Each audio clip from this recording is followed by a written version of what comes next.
Amigos televidentes, aquí a Pensamiento Crítico en Ecuador TV Noticias y Ecuador TV. El día de hoy tendremos como invitados a Cristian Cruz, superintendente de Bancos y Seguros, y también al delegado, el señor presidente de la República, ante la Junta de Política y Regulación Monetaria y Financiera, Diego Martínez. A propósito de los rumores que se regaron desde hace dos semanas sobre un supuesto feriado bancario, he creído conveniente invitar tanto a quien es el responsable del control del sistema financiero, el superintendente de bancos, y también al delegado, el presidente de la República, en esta Junta de Regulación Monetaria y Financiera, a efectos de poder hablar sobre estos temas. Y comienzo preguntándole, y les doy la bienvenida al señor superintendente de bancos, Cristian Cruz y Diego Martínez, y voy directamente con el señor superintendente de bancos. ¿Por qué hay que descartar este supuesto feriado bancario, señor superintendente? Bueno, buenos días a todas y todas. Efectivamente, el sistema financiero nacional goza de una excelente salud, de un excelente nivel de confianza y de muy buenos indicadores en lo que va del inicio de este año. Porque si nosotros hacemos un comparativo entre los primeros 3 meses del 2015 con los 3 meses del 2014, podemos ver como, por ejemplo, en el 2014, en el primer trimestre, la banca privada obtuvo $70 millones de utilidad, mientras que en los primeros 3 meses del 2015, la banca privada obtuvo $79 millones de utilidad.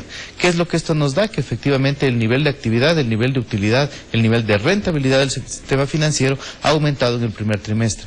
Estos datos igual los podemos ver en lo que se refiere al nivel de activos. Los activos en el primer trimestre comparados al año anterior se incrementaron en más de $2.300 millones. De igual manera, los depósitos en el mismo periodo, $1.400 millones. Estos son un reflejo del nivel de solvencia, del nivel de liquidez y de los excelentes indicadores que goza el sistema financiero nacional. Ahora, el presidente de la República expuso estas cifras en el último Enlace Ciudadano y habló de las utilidades del sistema financiero diciendo, lo percibo en son de broma, diciendo el único problema es que el sistema financiero está ganando mucho. Ahora, el tema del crecimiento de la cartera, etcétera, etcétera, si bien estamos hablando de cifras, de un crecimiento en relación al mismo periodo del año pasado, ¿qué tal está la calidad de esa cartera? Porque algunos podrían decir, sí, ha crecido la cartera, pero puede haber cartera tóxica o cartera mala. En ese sentido, ¿cuál es la salud de esa cartera? Bueno, efectivamente, los niveles de indicadores que demora, se podría decir, que tiene la cartera, son buenos, no han tenido ningún cambio fuerte en el comportamiento, pero principalmente, toda esa cartera tiene, la cartera que tiene problemas, que tiene indicadores normales, está con unos niveles de provisión del 100%. Entonces, no tenemos ningún sistema de alerta que nos diga que la calidad de la cartera está mal. Más bien, el resultado de la utilidad lo que refleja es un muy buen desempeño del sistema financiero nacional. Para nuestros amigos televidentes que tengan una dimensión clara del por qué se descarta de forma radical y de forma técnica un supuesto feriado bancario, ¿cuáles son las condiciones que diferencian el hoy con el ayer cuando se produjo en 1999? Bueno, efectivamente ya no estamos en 1999, a tal punto que la misma Constitución, en su artículo 308, prohíbe cualquier tipo de congelamiento de depósitos. Y yo creo que la ciudadanía ecuatoriana no quiere volver a pasar esos funestos momentos que se pasaron en 1999. Tanto así que la Constitución, el Código Orgánico Monetario y Financiero, prohíbe cualquier tipo de congelamiento y establece una pena de peculado bancario en el caso de que alguien lo quiera hacer. Eso en términos del marco constitucional, que se establece una prohibición expresa en cuanto a un feriado bancario o incautación de recursos públicos, sino también una penalidad, en este caso una sanción penal que significa privación de la libertad.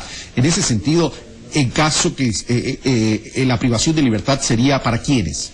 Bueno, en el caso que alguien quisiera el día de mañana pensar en decretar un feriado bancario. Pero insisto, el tema está prohibido por Constitución, eso ya las condiciones han cambiado, no estamos en 1999, no se puede dar en el Ecuador un nuevo evento funesto como el que pasó ya en aquellos años, y en este momento la ciudadanía puede estar tranquila porque la ciudadanía sigue confiando en el sistema financiero. Lo ha venido haciendo, yo insisto y lo he dicho en todas las declaraciones, la ciudadanía no se ha dejado engañar por este tipo de rumores malintencionados y sigue confiando en el sistema financiero, ha seguido seguido confiando en el banco en el cual ha venido ahorrando y tiene la seguridad que la Superintendencia de Bancos, que nosotros protegemos a la gente, estamos velando por la salud y la solvencia del sistema financiero nacional. Gracias, señor Superintendente. Voy donde Diego Martínez, delegado del presidente de la República en la Junta de Regulación Monetaria y Financiera. Diego Martínez, estos rumores se han dado previo, básicamente y fundamentalmente, al 1 de mayo. Realmente es un acto miserable de hacer política, una forma miserable de hacer política, pero en todo caso se dieron los rumores, pero la ciudadanía tiene que estar clara en este sentido. No solamente se hablaba de un supuesto feriado bancario, sino de que es un momento previo a la salida de la dolarización. Como delegado del presidente de la República en la Junta de Control de Regulación Monetaria y Financiera, se puede mencionar a la ciudadanía o se puede decir a la ciudadanía que tanto el feriado bancario como una eventual salida de la dolarización queda completamente descartado. Buenos días, Carlos. Totalmente. Ambas cosas totalmente descartadas, por varias razones. Primero, porque estos son declaraciones o rumores netamente de índole política. Es gente que quiere hacer daño, gente que realmente no mide las consecuencias de lo que puede hacer con un daño tal, generando intranquilidad en la población. No obstante, las autoridades completamente sana. Segundo, no existen aquellos escenarios que existían en 1999. No nos olvidemos. Ya no existen los créditos vinculados, ya no existen los banqueros prestándose a sí mismos o a sus amigos, eso no está nunca más vigente en el Ecuador. No hay banqueros empresarios. Exactamente, eso ya no existe. Ese contexto ya no se puede dar. Segundo, no hay problemas de liquidez en la economía ecuatoriana. La liquidez agregada está creciendo bastante bien. Desde luego la caída del precio del petróleo tiene una afectación, pero no hay nada fuera de lo normal. Y los depósitos, así como los retiros, así como las colocaciones de la banca, están creciendo a ritmos completamente normales. Ahora, en ese sentido, hablemos de la liquidez. Es evidente que la reducción de los ingresos provenientes de los recursos petroleros ha impactado a la economía nacional, como también ha impactado a otros países que tienen que ver, que sustentan o han venido sustentando su economía con base en recursos naturales. Se podría decir que eso afecta a la liquidez y que por tanto el gobierno nacional requiere de mayor recursos, y como el gobierno nacional ha venido siendo un crítico de la dolarización, diciendo que con el dólar no puede tener política monetaria, entonces de pronto es un mensaje que lo pueden percibir de forma equivocada, señor delegado del presidente ante la Junta. Bajo ningún punto de vista. El gobierno y las autoridades hemos dicho en todo momento que la dolarización es un problema que le pone ciertas restricciones a la economía ecuatoriana, ciertas restricciones que debemos manejar y que las hemos manejado ya bien durante 15 años y que este gobierno las ha seguido manejando bastante bien. ¿En qué sentido? En que tenemos la liquidez más alta de toda la historia desde que estamos dolarizados, seguimos creciendo sumamente bien, al 3,8 el año pasado, pero hay un tema que es fundamental. Nosotros como gobierno hemos reconocido siempre, y lo dicen incluso actores de oposición, que salir de la dolarización sería un proceso completamente difícil para la economía ecuatoriana, sumamente traumático para todos los agentes económicos. ¿Aún en las circunstancias actuales? Aún en las circunstancias actuales. Por lo tanto, el gobierno no tiene planeado salir de la dolarización. Bueno, amigos televidentes, estoy con las autoridades, tanto del control del sistema financiero como de la Junta de Regulación Monetaria y Financiera.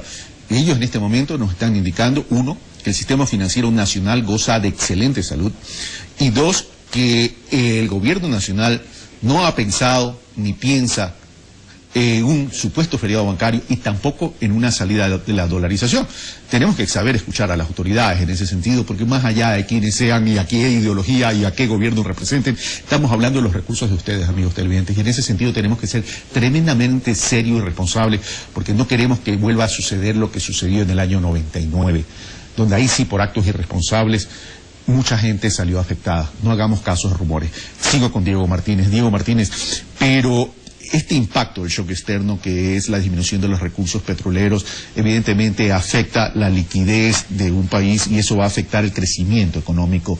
Una afectación de un crecimiento económico en términos de desaceleración, ya no vamos a crecer al 3.8, al 4 o al 5% que hemos estado acostumbrados, significa también menos recursos que están circulando en la economía. Entonces, en ese sentido, ¿cómo garantizar que sí hay liquidez? Ese es el trabajo que hace justamente la Junta de Regulación Monetaria y Financiera y el Banco Central, garantizar que la menor cantidad de dólares afecten a la economía lo menos posible. ¿Qué es lo que va a pasar? Va a haber un ritmo económico quizás un poquito más lento, los depósitos, los créditos van a crecer, un poco más lento de lo que venían creciendo, pero van a seguir creciendo. Tanto así, por ejemplo, que los depósitos en las entidades del sistema financiero a marzo de este año, comparado con marzo del año pasado, siguen siendo mayores, siguen siendo muchísimo más altos. Lo mismo con los créditos. Los créditos a marzo de este año, comparado con marzo del año pasado, siguen siendo mucho más altos. La velocidad a la que crecen quizás sea un poquito menor, pero las autoridades económicas nos hemos encargado, y por eso hace poco hemos puesto un plan de vivienda, por ejemplo, que va a ser un boom de crédito en ese sector, justamente para evitar que haya problemas en ese sentido. Ya vamos a hablar sobre eso. Permítame ir donde el señor superintendente de bancos, señor superintendente de bancos y seguros, por cierto. A ver, esta parte es tremendamente importante, saber en qué periodos de tiempo comparamos. Es decir, si estamos comparando primer trimestre de este año, tenemos que comparar con el primer trimestre del año pasado. No podemos comparar versus diciembre porque estaríamos comparando manzanas con peras. Pero vamos a lo siguiente. Estamos hablando que los créditos, los depósitos y los créditos seguirían creciendo, es decir, con relación al año pasado, al mismo periodo. Es decir, no va a haber disminución. Lo que habría es una desaceleración del crecimiento en relación a lo que creció el año pasado en relación 2014 versus 2013. Bueno, efectivamente, uno tiene que saber comparar los periodos. Nosotros hemos venido comparando primer trimestre con primer trimestre, de tal manera de tener cifras comparables, porque si no, uno con los números podría buscar engañar a la ciudadanía, pero cuando lo hace en los periodos realmente que se pueden comparar, vemos cómo el crecimiento es constante. Pero aún así, indistintamente de las condiciones externas, por ejemplo, como habíamos dicho, el nivel de utilidad de la banca en el primer trimestre ha aumentado. No ha importado en la disminución del precio del petróleo, si bien es cierto, ha habido ajustes internos. La banca ha venido haciendo cierto tipo de ajustes internos en cada una de las instituciones. Su nivel de utilidad y rentabilidad en el primer trimestre fue superior al primer trimestre del año anterior. De igual manera, la colocación de crédito. Nosotros estamos completamente seguros que el nivel de crecimiento va a seguir siendo constante, tanto en la parte de activos, en la colocación de cartera y principalmente en el indicador de liquidez. El tema de crecimiento de crédito, señor superintendente, ha crecido en relación al primer trimestre del año pasado, eso ya usted me lo acaba de mencionar, pero eso son cifras. ¿Tenemos datos estadísticos que puedan demostrar si ese crecimiento también se debe al universo sujeto de crédito? Es decir, ¿ha habido un incremento además en sujetos de crédito, además del volumen de crédito? Bueno, efectivamente el número de personas en las cuales han recibido el crédito ha aumentado. Si bien es cierto, el saldo total de la cartera ha crecido de un año al otro en cerca del 14.71%, también en los sujetos que han sido beneficiados del crédito. Cada vez el Ecuador ha tenido en los últimos años un nivel de crecimiento constante. Ha habido un gran porcentaje de la población que ha salido y ha mejorado sus niveles de condiciones de vida. Al momento en que la ciudadanía, el pueblo ecuatoriano mejora sus condiciones de vida, automáticamente se vuelven en sujetos de crédito. Y eso también ha hecho que aumente el monto de colocación de crédito a lo largo de los últimos años. Lo cual sería muy positivo, que no solamente incremente el volumen, sino que también incremente el universo de sujetos de crédito.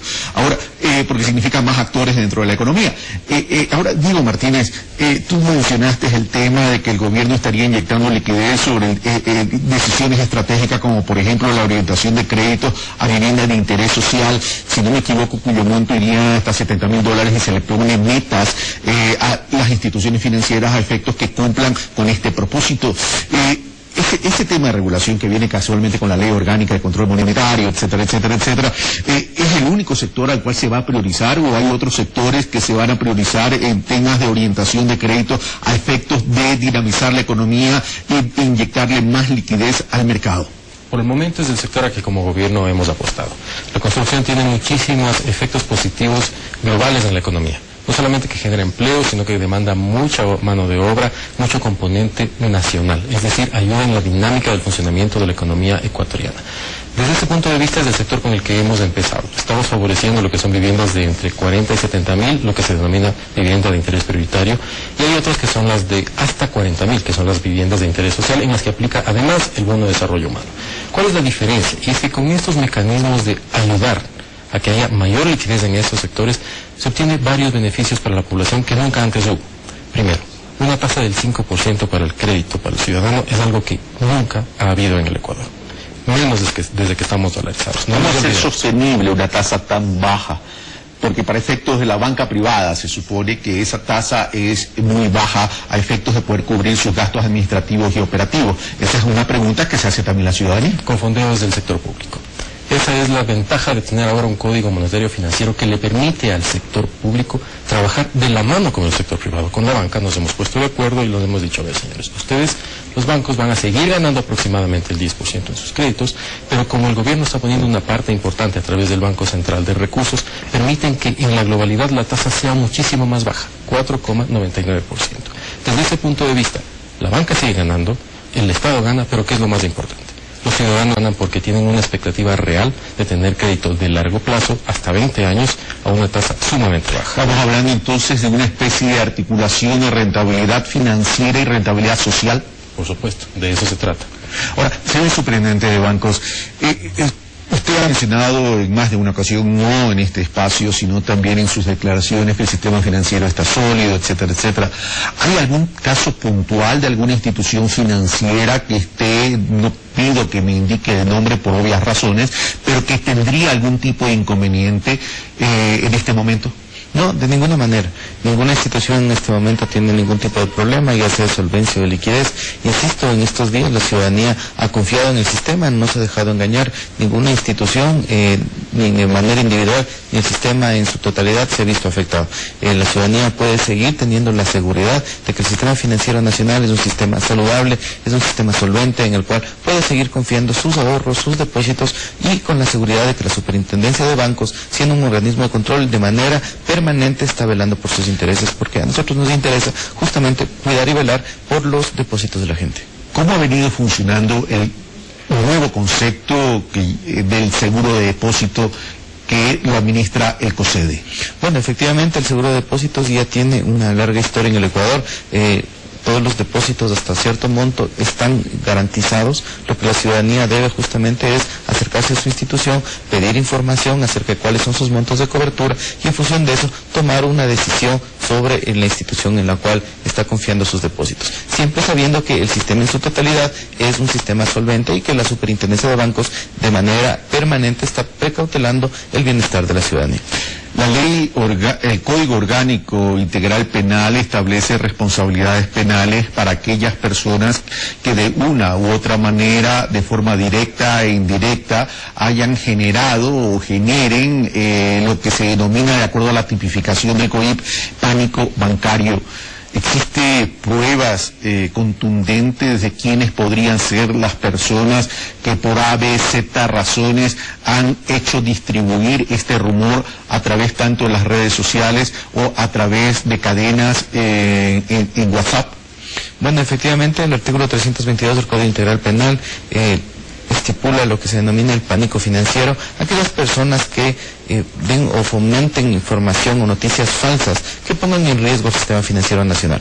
Nosotros como superintendencia estamos haciendo las investigaciones del caso, ya se han dado algunos casos en los cuales se intenta politizar en estos momentos, dadas las fechas en las que nos encontramos, acerca de información del sistema financiero. Pero una cosa que hay que quedar claro, que una cosa es hacer política, una cosa es tener una posición política y otra cosa es hacer aseveraciones falsas que lo que hacen es poner en riesgo el sistema financiero nacional.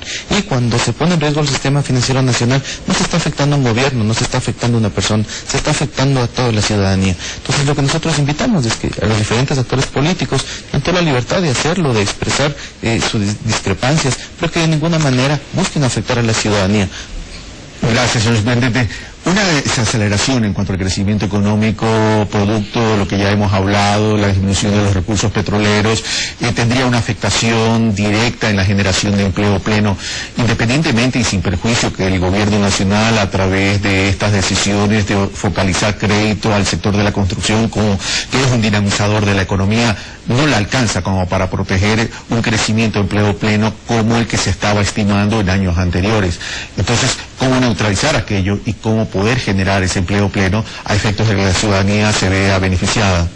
El gobierno ha tomado ya medidas en ese sentido, Carlos. Por ejemplo, esto de favorecer el sector de la vivienda nos ayuda a que haya una mayor demanda de mano de obra, no solamente de personal que participa en la construcción de las obras, sino la gente que pone, por ejemplo, acabados, en la gente que hace cortinas, un montón de cosas.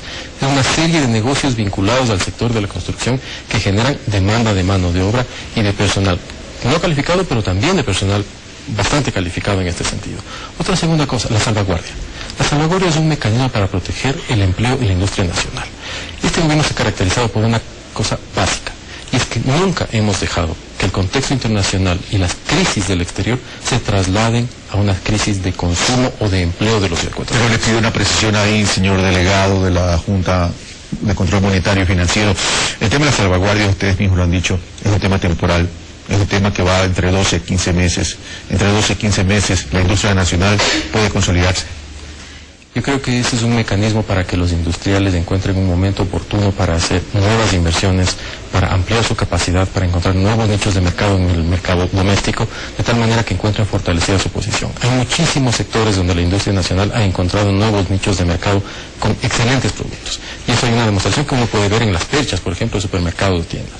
Pero otro tema importante es que como gobierno jamás dejaremos que los contextos difíciles que se viven en el exterior y que a veces afectan a la economía nacional, caída del precio del petróleo, la devaluación de nuestros vecinos, la subida del valor del precio del dólar, afecten directamente a la ciudadanía. Siempre quien tiene que absorber primero este tipo de shocks es el sector público, para dejar de trasladarlos a la población. Ya no como en gobiernos anteriores, que todo shock externo se trasladaba inmediatamente al ciudadano, subiéndole los precios y demás.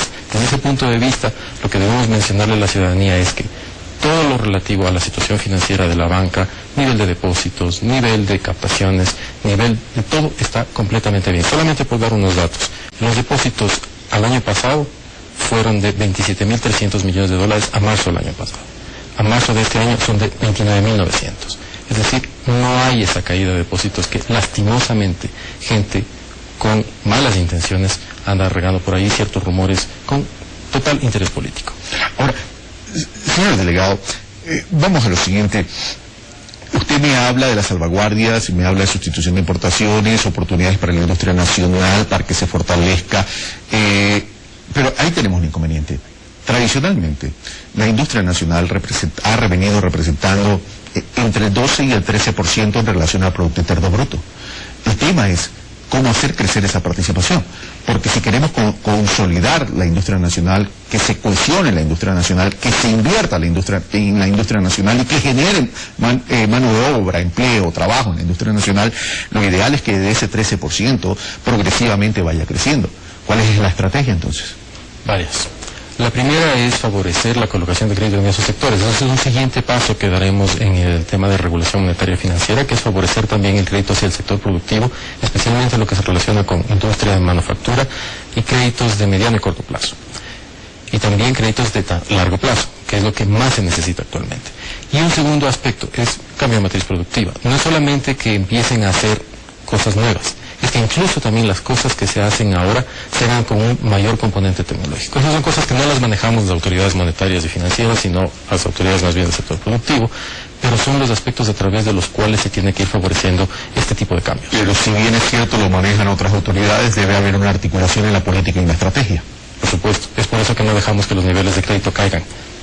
Regreso con usted, señor Delgado, voy de nuevo con el señor superintendente de bancos. Hemos hablado de la banca comercial, pero hablemos también de las compañías de seguros, porque forman parte de una u otra manera del gran sistema financiero nacional. Es más, se decía antaño de que las compañías de seguros eran los bancos invisibles por la cantidad de recursos que estos manejaban. Ahora que se ha establecido una normativa y una regulación entre los límites de reseguro, ¿esto no podría afectar patrimonialmente a las empresas de seguros, considerando que hoy sus reservas tienen que ser muy altas, su rentabilidad va a disminuir, con lo cual su patrimonio va a tener que fortalecerse con aporte de fondos frescos? ¿No corren el riesgo algunas de desaparecer o entrar en esa dinámica obligatoria de fusionarse?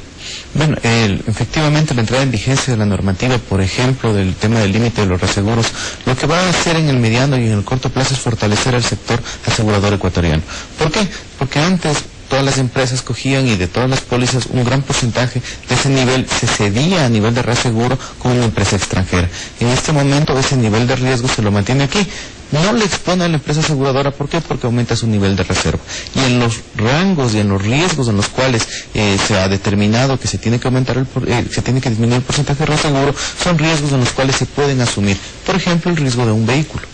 En el riesgo de un vehículo, cuando un vehículo tiene un accidente, cuando un vehículo es robado, el robo de ese vehículo, el accidente, no quiebra a la empresa de seguros. Pero riesgos grandes, riesgos por terremoto o ese tipo de riesgos, eso sí tiene la posibilidad de ser reasegurado. Claro, pero ya estamos hablando de eventos catastróficos, sí. Pero en el tema de vehículos, la siniestralidad va a depender de la frecuencia. Y si el tema pasa por frecuencia de accidentes de tránsito, y a veces aquí se conduce de muy mala manera, por cierto, pero eso es materia de otro análisis, ahí sí se podría tener algún tipo de afectación. Bueno, pero efectivamente lo que la norma establece es de que las diferentes empresas de seguros busquen aumentar sus niveles de reservas. ¿Qué es lo que gana el sistema aumentando el nivel de reservas teniendo empresas más fortalecidas? Gracias, señor presidente. Voy de nuevo con el señor delegado. Señor delegado, a ver, pero no es la manera también de incentivar el trabajo. Yo no hablo del empleo, yo hablo del trabajo, de la actividad, del nivel de emprendimiento.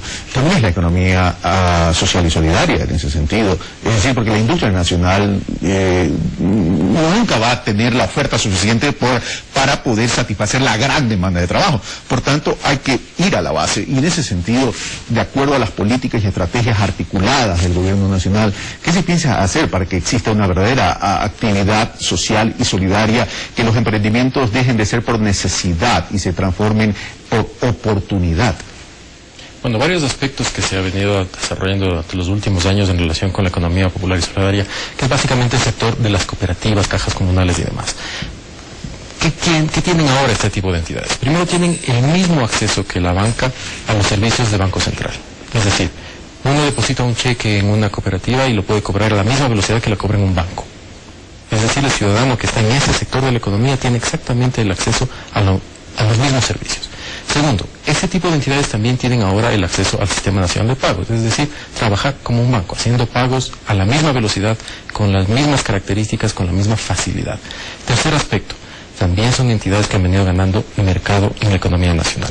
Aproximadamente estas entidades representaban entre el 6 y 7% del Producto Interno Bruto, ahora están a cerca de un 8-9% del crecimiento. Han crecido. Desde luego, quisiéramos que crezcan más, pero son sectores de la economía en los que también afecta la dinámica de la economía nacional. En este sentido, por ejemplo, una disminución de la actividad económica quizás haga que crezcan un poco más lento.